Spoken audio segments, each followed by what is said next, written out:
ایک کسان کی تمنا تھی کہ جس طرح وہ محنت کرتا ہے اس کے بیٹے بھی اسی طرح محنت کرے، لیکن اس کے بیٹے کچھ کاہل تھے، محنت سے جی چراتے تھے۔ اچانک کسان بیمار ہوا، علاج کیا مگر کوئی دوا کارگر نہ ہوئی۔ کسان مرنے لگا تو اس نے بیٹوں کو بلایا اور کہا، دیکھو میں تمہیں ایک خزانے کی خبر دیتا ہوں، اور وہ خزانہ میرے کھیتوں میں گڑا ہے۔ جب میرے کفن دفن سے فارغ ہو جاؤ تو اسے ڈھونڈ لینا۔ کسان کے بیٹوں نے ایسا ہی کیا، کفن دفن سے فارغ ہو کر کھیتوں میں چلے گئے اور ہل چلایا۔ کافی دیر ہل چلایا مگر خزانہ نہ ملا۔ کسان کے بیٹے پسینے پسینے ہو گئے، وہ ایک دوسرے کا منہ تکنے لگے اور آخر کار زمین میں بیج بو دیا۔ پودے نکلے اور خوب پھلے پھولے۔ جب وہ فصل کاٹ کر گھر لائے تو ان کا گھر غلہ سے بھر گیا، یہاں تک کہ انہوں نے بہت سا غلہ فروخت کر دیا، مگر پھر بھی غلہ ختم نہ ہوا۔ تو خوش ہو کر بولے، اصل خزانہ تو یہ ہے، اگر ہم یوں ہی محنت کرتے رہیں تو ہمیشہ ہمیں یہ خزانہ ملتا رہے گا۔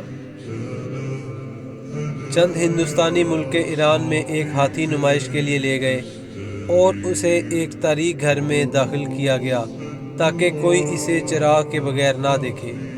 4 شوقین رات کے وقت ہاتھی دیکھنے آئے تو ان سے کہا گیا کہ یہ دیکھنے کا وقت نہیں ہے۔ انہوں نے اصرار کیا کہ ہم ابھی دیکھیں گے اور باخدا دیکھ کر ٹلیں گے، ہمیں چراغ کی حاجت نہیں، جو مانگو لے لو لیکن ہمیں ہاتھی ابھی دکھا دو۔ ان میں سے ایک ہاتھی کے قریب گیا اور اس کا ہاتھ ہاتھی کی سونڈ کو جا لگا۔ وہ باہر آ کر کہنے لگا، ہاتھی نلکے کی طرح گول، مخروط اور لمبا ہے۔ دوسرا اندر گیا تو اس کا ہاتھ ہاتھی کی ٹانگوں کو لگا۔ وہ کہنے لگا، میں نے ہاتھی دیکھ لیا ہے، یہ ستون کی طرح لمبا ہے۔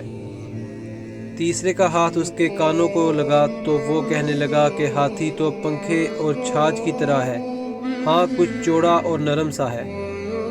چوتھے کا ہاتھ اس کی پشت پر پڑا تو وہ بولا، ہاتھی تو تخت کی مانند ہے۔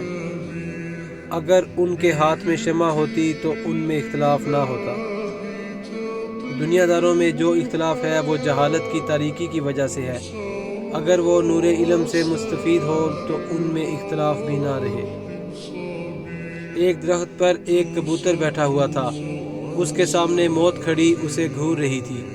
زمین پر ایک شکاری تیر کمان میں جوڑے کھڑا تھا اور آسمان پر ایک باز پر پھیلائے کبوتر کے سر پر منڈلا رہا تھا اور کبوتر پر جھپٹنے ہی والا تھا اور شکاری اس پر تیر چلانے کو تھا۔